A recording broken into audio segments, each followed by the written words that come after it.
안녕하세요. 오늘도 사연 살롱을 찾아주셔서 감사합니다. 결혼 8년차 30대 여성이에요.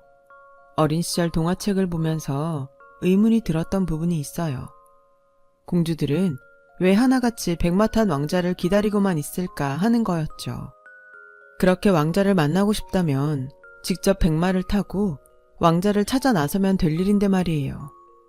거기다 여자의 성공을 마치 배경 좋은 왕자를 만나 왕비가 돼야 완성되는 것처럼 그린 것도 불만이었어요. 내 힘으로 이룬 성공이 아니라 잘 차려진 남의 인생에 편승해 놓곤 마치 그게 성공인 양 뿌듯해하는 게 제 입장에선 이해가 안 됐거든요. 이런 제게 어른들은 그러셨죠. 여자는 자고로 온실 속 화초처럼 남편 사랑받으며 조신하게 자라야 하는데 너처럼 기 세고 자기 주장 강하면 평생 고생하고 살게 돼. 마치 저주라도 내리듯 말이에요. 그럴 때마다 제 편이 되어준 건 둘째 이모였어요. 말도 안 되는 소리 하지 마세요. 여자가 남자 소유물이에요. 뭘 조신하게 남편 사랑에 기대 살라는 거예요. 자기 능력 펼치며 당당하게 자기 인생 살 생각을 해야지. 그럴 때마다 어른들은 말하셨죠. 그러니 네가 결혼을 못했지.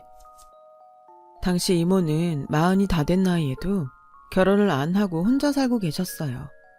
하지만 어른들의 야유와 달리 제 눈엔 그런 막내 이모가 저희 엄마나 결혼한 다른 이모들보다 행복해 보였어요. 열심히 번 돈으로 휴가 때마다 여행도 다니고 수영, 스키며 라틴 댄스에 스킨스쿠버까지 취미생활로 하는 모습이 훨씬 멋져 보였거든요. 무엇보다 시간을 온전히 자신을 위해 활용하는 모습이 그렇게 부러울 수가 없었어요. 남편과 자식 때문에 정작 자신의 삶을 돌보기 힘들었던 엄마나 주변의 기혼 여성들과 달랐으니까요. 막내 이모는 종종 제게 그러셨어요. 인생은 속도가 아니라 방향이야. 남들과 같은 길로 빨리 간다고 네가 행복해지는 건 아니거든. 어떤 방향으로 가는지에 따라 내 삶의 행복이 결정되는 거야. 그러니까 남들처럼 사는데 급급하지 말고 네가 어떤 방식으로 살 건지 진지하게 생각해보고 살아. 이모의 그 말은 중학생이던 제 인생에 큰 영향을 주었어요. 안 그래도 남들과 다른 길을 가는 걸 실패자나 패배자가 되는 것처럼 치부해서 원치 않음에도 남들과 같은 길로 가길 강요받는 게 불편했거든요. 그러던 차에 내 생각을 지지해주는 아군을 만난 것 같아서 든든했어요. 물론 저희 엄마는 제가 이모처럼 될까봐 걱정하셨지만요. 그날 이후 저는 제 인생을 나답게 사는 게 뭔지 고민하며 살게 됐어요. 남들이 한다고 해서 무작정 따라할 게 아니라 내 성향에 맞는지 그걸 해서 내가 정말 행복할지를 먼저 생각하고 행동하게 되었죠. 그런 상황이 반복되다 보니 어느새 대학생이 될 무렵부터는 어느 정도 제 인생에 대한 방향이 잡혀갔고 약간의 확신도 생겼던 것 같아요. 그리고 그 무렵 한 남자를 알게 됐죠. 지금의 제 남편 말이에요. 같은 과 동기였던 그는 저와는 달리 부드러운 사람이었지만 내심 자신만의 스타일이 확고한 사람이었어요. 다만 성격이 강하지 않아서 겉으로 잘 드러나지 않을 뿐이었죠. 제가 보기에 남편은 온화한 성격 탓에 자신보다 타인의 감정을 먼저 배려해주느라 주변 사람들한테 상처받는 것 같았어요. 사람들은 되게 배려심 많은 사람한테 막대하는 경향이 있잖아요. 착하고 거절 잘 못하면 호구로 보고 이용하려는 나쁜 습관이요. 반면 저처럼 성격도 강하고 섣불리 건드렸다간 뼈도 못 추릴 것 같은 사람한테는 뒤에서 욕을 할지언정 앞에서는 함부로 못하고요. 그런 면에서 남편은 피해자였어요. 공동과제를 할 때도 팀원들은 늘상 남편한테 힘들고 시간 많이 잡아먹는 일과 자기들 몫까지 시키곤 했어요. 저라면 참지 않고 균등하게 과제를 배분하자고 따질 텐데 남편은 알고도 묵묵히 받아들이더군요. 그 모습이 딱하기도 하고 한심하기도 해서 하루는 남편한테 따져 물었어요. 공동과제라 조원이 모두 같은 점수를 받는데 왜 네가 다른 사람들 몫까지 떠맡아서 하니? 억울하지도 않아? 애들이 그러자고 해도 싫다고 해야지. 넌 입도 없냐? 왜 싫다고 말을 못해? 자기 일을 떠넘기는 애들도 나쁘지만 매번 이런 상황을 받아들이는 너도 잘못이야. 그러니 애들이 너를 호구로 알고 더 부려먹는 거 아니냐고. 나도 모르게 화를 내버렸지 뭐예요. 그러자 남편이 빙그레 웃으며 조용히 제게 그러더라고요. 팀원 5명 중에 알바하는 사람이랑 너랑 나를 제외하고 3명이야. 걔들은 시간이 부족할 것 같아서 가급적 시간이 많은 내가 조금 더 해도 되겠다고 생각했어. 친구끼리 그 정도 처지는 봐줄 수도 있는 거잖아. 그럼 알바도 안 하는 내 몫까지 네가 더하는 이유는 뭔데? 그러자 남편 얼굴이 붉어졌어요. 그리고는 수줍게 말하더군요. 그야, 네가 힘든 걸 보느니 내가 대신하는 게 마음 편하니까 그렇지. 그게 말이 되냐? 네가 내 부모도 아니고 왜 나 힘든 것까지 따져? 혹시 너 나 좋아하냐? 그저 별뜻 없이 던진 말이었는데 이어진 남편의 말에 깜짝 놀랐어요. 몰랐어? 나 너 좋아한 지 오래됐어. 맙소사, 전 정말 몰랐거든요. 생각지 못한 남편의 대답에 저는 그만 말문이 막혀버렸어요. 그동안 제 자신의 감정에만 충실했지 타인의 마음을 들여다볼 생각은 못하고 살았거든요. 그런데 남편의 고백을 듣고 보니 그제야 그동안 남편이 했던 행동들이 퍼즐 조각처럼 맞아 들어가더라고요. 시험철에 자리 잡기 힘든 도서관에 매번 자리가 났다고 저를 불렀던 것과 제가 보고 싶어 했던 영화에 공짜표가 생겼다고 저를 불러냈던 일 등 그동안 눈치를 못 챈 제가 이상할 정도였죠. 그제야 나야말로 이 남자의 호의를 너무도 당연하게 받아들이고 있었구나 생각하니 미안해졌어요. 그러자 남편은 작정한 듯 그동안 제게 못했던 말을 털어놓더라고요. 이렇게 고백하게 될 줄은 몰랐지만 이왕 이렇게 된 거 솔직히 말할게. 나 너 많이 좋아해. 내 마음이 부담된다면 미안하다. 남편의 고백에 잠시 어리둥절했지만 그렇다고 생각도 안 해본 남자랑 덥석 사귈 수는 없었어요. 그래서 거절했죠. 마음은 고맙게 받겠지만 난 너한테 이성으로서 관심이 없다고 말이죠. 의외로 남편은 제 뜻을 의연하게 받아들였어요. 그리고는 제 뜻을 존중한다며 알겠다고 하더라고요. 그날 이후 남편은 전과 다를 바 없이 저를 친구로서 대해주었어요. 그런데 저는 그게 안 되더라고요. 멀리서 남편이 걸어오기만 해도 마음이 쓰이고 남편이 다른 여자들과 함께 있으면 불안하고 자꾸 짜증이 났어요. 매일 봐왔던 남편 얼굴이 자꾸 잘생겨 보이기도 하고 남편이 곁에 없으면 허전하고 그랬어요. 하루는 이모랑 점심을 먹으면서 이 얘기를 했더니 이모가 그러더라고요. 뭘 고민해. 그 친구한테 가서 좋아한다고 고백하면 되지. 이모, 나 걔랑 그런 사이 아니거든? 그냥 걔가 나 좋아한다니까 신경이 쓰여서 그런 것뿐이야. 고백? 말도 안 돼. 고백은 무슨.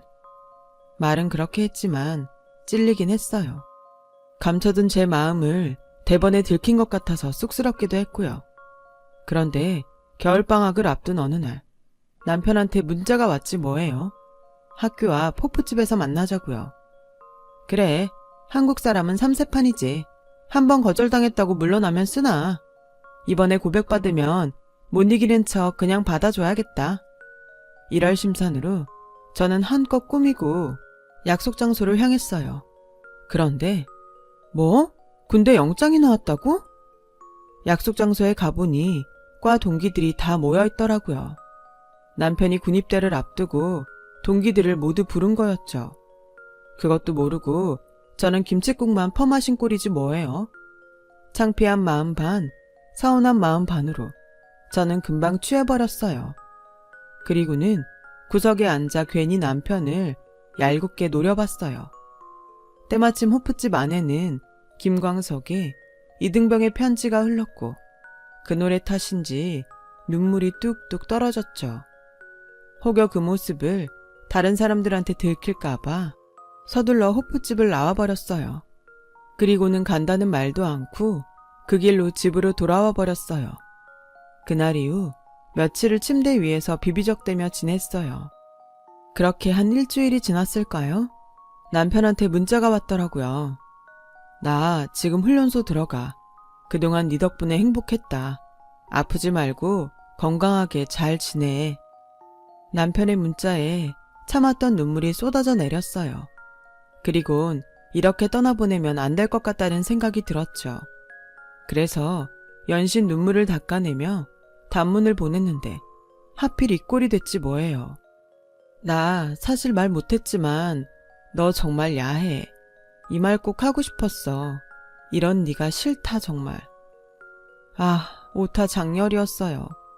오타를 발견했을 땐 이미 문자가 전송된 후였고 당연히 남편한테는 답장이 오지 않았어요. 결국 저는 남편이 훈련소에 들어가는 마지막 순간까지 남편 가슴에 못을 박은 셈이었죠. 그렇게 우울한 겨울방학이 지나고 2학년이 된 저는 1년간 붙어 다녔던 남편의 빈자리를 새삼 느끼며 자발적 아웃사이더로 살았어요. 제게 말을 거는 친구도 없고 저 역시 누구에게도 말을 걸지 않았어요. 그렇게 시간은 흘러 4학년이 되었어요. 학점 따랴, 취업을 위해 스펙 쌓으랴, 눈코 뜰 새 없이 바쁜 나날이 이어졌고 그러는 사이 남편은 까맣게 잊었어요. 그러다 대기업 인턴사원 모집 요강을 받으러 과 사무실에 들렀다가 제대한 남편과 만나게 된 거예요. 서로 반가운 표정이었지만 선뜻 먼저 말을 건네지는 못했어요. 아무래도 끝이 좀 그랬으니까요. 그래서 눈인사만 나누고 돌아서려는데 남편이 그러는 거예요. 잘 지냈어? 요즘 취업 때문에 바쁘지? 나 복학했어. 그 말을 듣는데 괜히 화가 나는 거예요. 그래서 나도 모르게 버럭 질렀죠. 그래, 바쁘다. 바빠서 정신이 하나도 없을 정도다. 됐냐? 2년 만에 나타나선 고작 한다는 말이 바쁘냐고? 씩씩대는 저를 보곤 남편은 웃었어요. 그리고는 다정한 목소리로 그러더군요. 너 여전한 거 보니 기분 좋다.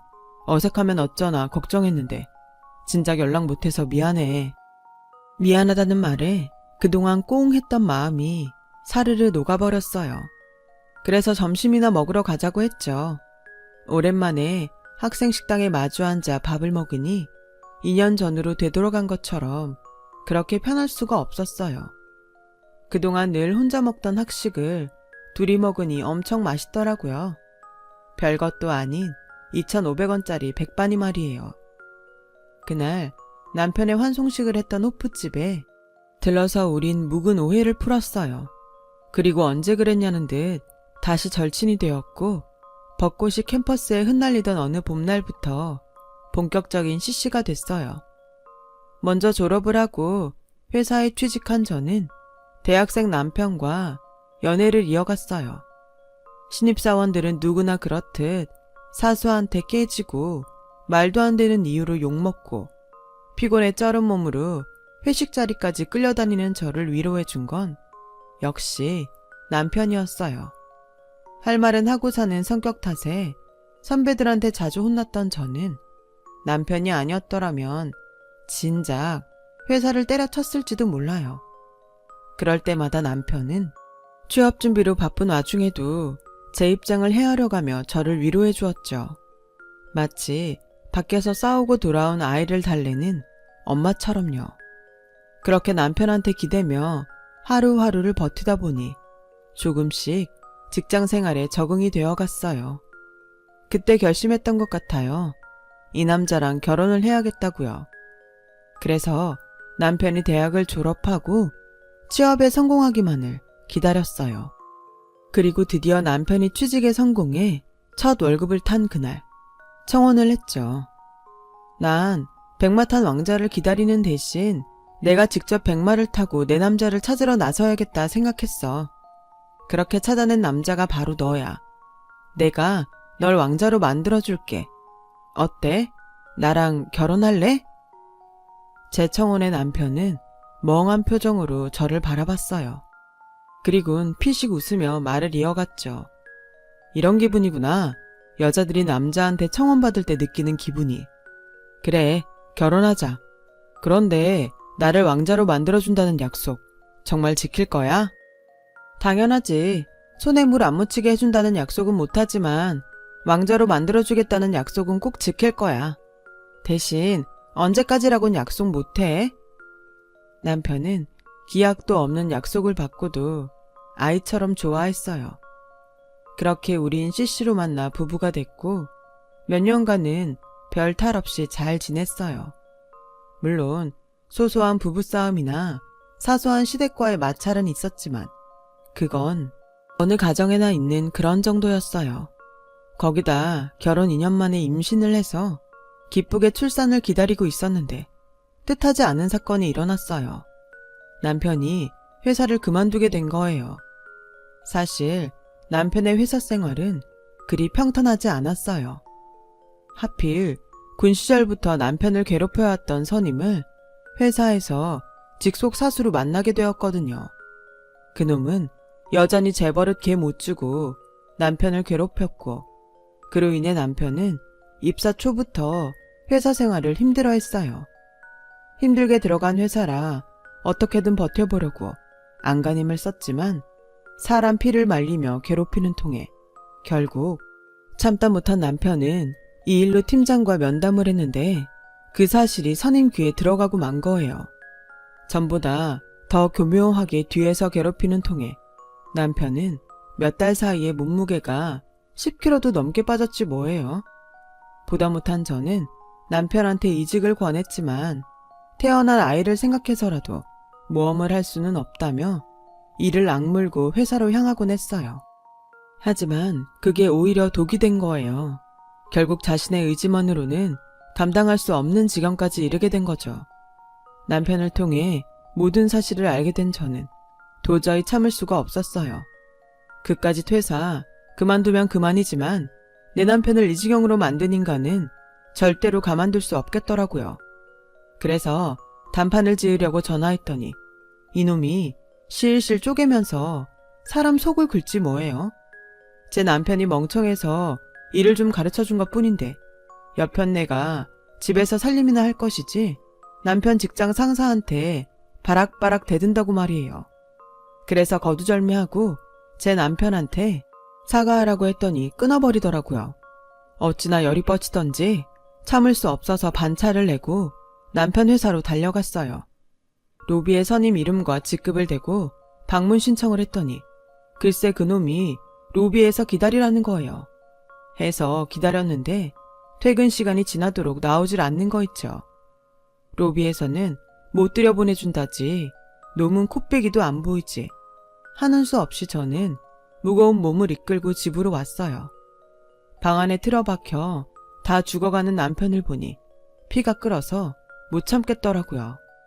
그래서 그날 밤 남편 사증을 이용해 사내 익명 게시판에 선임에 대한 글과 저와 통화했던 녹취록을 올렸어요. 누가 들어도 선임이 누구인지 알 수 있을 정도로 명확하게 적어서요. 그랬더니 다음날 아침 바로 제게 전화를 했더군요. 업무가 바빠서 약속을 깜빡했다며 게시판 글 좀 내려달라고요. 그래서 게시판에 공개 사과문 올리고 내 남편한테 직접 사과하라고 했어요. 처음엔 사과는 할 테니 공개 사과문은 못 올리겠다고 뻗대다가 제가 소송을 걸겠다고 하니 바로 꼬리를 내리곤 사과문을 올렸더라고요. 그리고 그날 밤 저희 집으로 찾아와선 남편한테 무릎 꿇고 사과했어요. 하지만 그런다고 이미 상처 입은 남편의 마음은 나아지지 않았어요. 휴가가 끝나면 다시 회사에서 그 인간을 봐야 한다는 생각만으로도 발작을 일으킬 정도였죠. 돈도 돈이지만 이러다간 내 남편이 먼저 죽을지 모른다는 생각에 겁이 나더라고요. 그래서 고심 끝에 결단을 내렸어요. 자기야, 난 남들과 똑같이 살 필요는 없다고 생각해. 남자가 돈 벌어서 가족을 부양해야 한다고 누가 그래? 상황에 따라선 남자가 육아랑 살림을 맡고 여자가 돈을 벌어도 되잖아. 그래서 말인데 당신이 육아랑 살림을 좀 맡아주면 안 될까? 출산휴가 끝나면 나도 다시 복직해야 하는데 우리 엄마가 무릎협착증 때문에 애를 못 봐주신다고 그러네. 어머님은 아가씨네 애 봐주시고 있고. 그렇다고 시설에 맡기기에는 아직 너무 어려서 걱정도 되고 말이야. 자기야, 한번 생각 좀 해주라. 처음엔 선뜻 하겠다는 말을 안 턴 남편은 아내 대신 육아를 맡고 있는 남편들이 운영하는 블로그며 카페를 찾아보고는 며칠 뒤에 한번 해보겠다고 하더라고요. 그래서 일단 남편한테 회사에 사직서를 내라고 말했어요. 그리고 한 달 뒤 저는 출산을 했고 남편은 육아와 살림을 도맡아 하게 되었어요. 처음엔 모든 게 서툴던 남편은 꼼꼼한 성격을 10분 발휘해 저보다도 완벽하게 육아와 살림을 해나갔어요. 그리고 3개월 뒤 저는 다시 회사에 복직을 하게 되었죠. 그런데 큰 산을 넘고 드디어 평온을 찾았다 생각할 무렵 생각지도 못했던 일이 터지고 만 거예요. 연락도 없이 우리 집을 찾았던 신우가 남편이 애를 업고 청소기를 돌리는 모습을 보고는 시어머니한테 달려가 고자질을 했던 모양이에요. 거기까지는 참을 수 있어요. 그런데 눈으로 본 상황만 전달한 게 아니라 있지도 않는 말까지 덧붙이는 바람에 시댁에 난리가 났지 뭐예요. 그런데 웃기는 건 신우이한테 그런 얘기를 들었으면 저나 남편한테 확인을 하면 될 일을 생뚱맞게 점집을 찾아가 무당한테 물었다지 뭐예요. 이게 말이나 되는 일인가요? 아무튼 무당 말이 저희 집에 우환이 끼었다고 비방용 부적을 써주더래요. 이런 상황을 몰랐던 우리 부부는 주말에 이불 빨래를 하려고 커버를 벗기다가 제 베개에서 떨어진 부적을 보곤 이게 도대체 어떻게 된 일인가 한 거죠. 며칠 전에 어머님이 낮에 집에 들렀다 가신 일이 생각난 남편이 시댁에 전화를 걸었고 그제야 사건의 전말을 전해 듣게 된 거예요. 그때까지만 해도 우리 부부는 그 일을 그냥 웃고 넘겼는데 다음날 어머님과 시누이가 집으로 왔더라고요. 어머님이 다짜고짜 부적은 어딨냐고 물으시길래 물에 젖어서 버렸다고 했더니 대뜸 제 뺨을 치시지 뭐예요. 순식간에 일어난 일이라 저도 남편도 눈이 동그래지고 말았어요. 엄마, 지금 뭐 하는 거예요? 남편이 화를 내자 시누이가 끼어들어 저 들으란 듯 소리쳤어요. 오빠 모르면 좀 가만히 있어. 엄마가 누구 때문에 이러는데. 그러자 어머님이 저를 노려보며 기어이 네가 사단을 내는구나. 너 그 부적이 어떤 부적인지 아냐? 부당이 그러더라. 네가 하도 기가 세서 내 아들이 하는 일마다 실패하고 시름시름 앓게 된다고. 너 기 안 누르면 내 아들이 죽을지도 모른다는데 그럼 애미가 돼서 손 놓고 가만히 있어야겠냐? 그래, 네 기 좀 누리려고 써온 부적이다. 내 아들 살리려고. 근데 네가 그걸 버려? 100만 원이나 주고 산 귀한 부적을? 그러자 시누이가 한마디 거들었어요. 그러게, 무당 말대로 집에 들이지 말아야 할 걸 들여서 이 사단이지.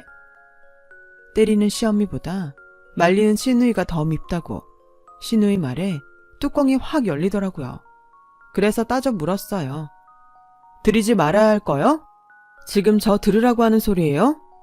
왜요? 내 말이 틀렸어요? 솔직히 우리 오빠 이날 이때까지 수년간 몸무게 변화 없이 살아온 사람인데 언니랑 살고부터 저렇게 살 빠진 거 봐요. 내가 이런 말 안 하게 생겼나? 언니가 오직 집에서 잡았으면 피골이 상접했겠냐고요. 어디 그뿐인가? 친정에 애 맡기면 될 거를 멀쩡히 회사 다니는 우리 오빠 집에 앉히고 언닌 밖으로 놔두는 거잖아요. 그래놓고 지금 말이 나와요? 길게 말할 거 없다. 네가 버렸으니 당장 가서 네 돈으로 다시 받아와.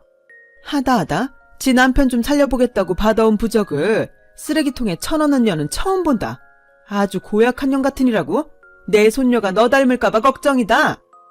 더는 못 참겠다 싶어서 한마디 하려는데 남편이 자리를 박차고 일어나 서랍에서 서류 뭉치를 꺼내 바닥에 던졌어요. 자, 보세요. 제 정신과 진단서예요. 제가 회사를 그만둔 이유가 다 적혀 있으니 똑똑히 보시라고요. 이래도 이 사람 탓을 할 수 있는지. 이 사람 기가 세서 제가 이렇게 망가진 거라고요? 웃기지 말라 그래요. 저요, 이 사람 아니었으면 진작에 죽었을 거예요. 다 죽어가는 사람 살려서 멀쩡하게 만든 사람이 바로 이 사람이라고요. 만삭의 몸으로 남편 괴롭힌 직장 상사한테 찾아가서 사과문 쓰게 한 것도 이 사람이고, 그 놈을 내 앞에 무릎 꿇린 사람도 이 사람이고, 회사에서 숨조차 쉴 수 없었던 제게 자기가 벌어서 먹여 살리겠다고 사표 내라고 말해준 사람도 바로 이 사람이라고요. 엄마는 어땠어요? 내가 군대에서 선임한테 괴롭힘 당하고 힘들어할 때 제 정신이 나약해서 그런 거라고 오히려 제 탓으로 돌리셨죠?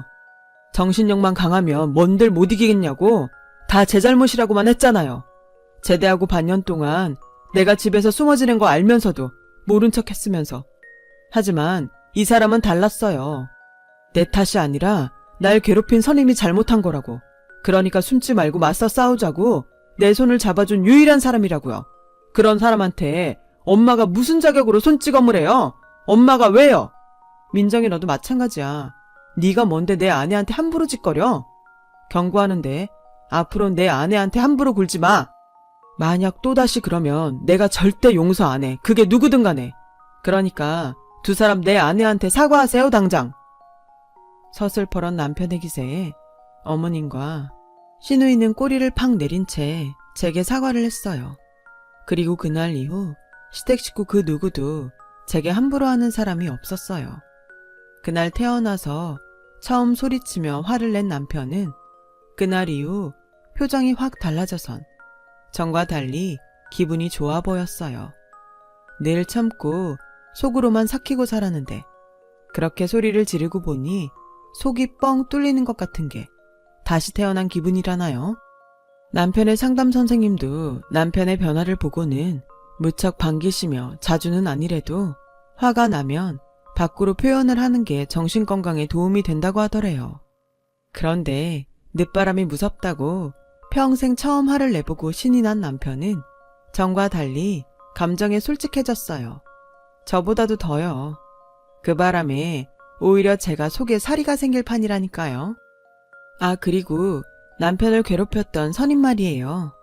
제 남편한테 했던 일이 회사에 쫙 퍼지는 바람에 승진도 막히고 회사에서 따돌림까지 당하게 돼서 결국 회사를 나갔다더라고요. 그러게 인생 똑바로 살았어야죠. 다 자업자득이에요. 그리고 제 남편은 꼼꼼한 성격대로 블로그에 딸아이 육아일지와 딸에게 보내는 편지를 올렸다가 출판사 관계자 눈에 띄어서 출판 제의를 받게 되었어요. 덕분에 남편은 작가로서 제2의 인생을 꿈꾸게 되었죠. 결혼 후 지난 4년간 커다란 고비를 2개나 넘은 우리 부부는 전보다 조금 더 단단해진 것 같아요. 시련이 사람을 단단하게 만드나 봐요. 앞으로 살면서 얼마나 큰 시련을 얼마나 더 겪어야 할지는 모르겠지만 지금 같아서는 충분히 이겨낼 수 있을 것 같아요. 아무리 거센 시련이 닥쳐도 내 남편은 내가 지켜줄 자신이 있거든요.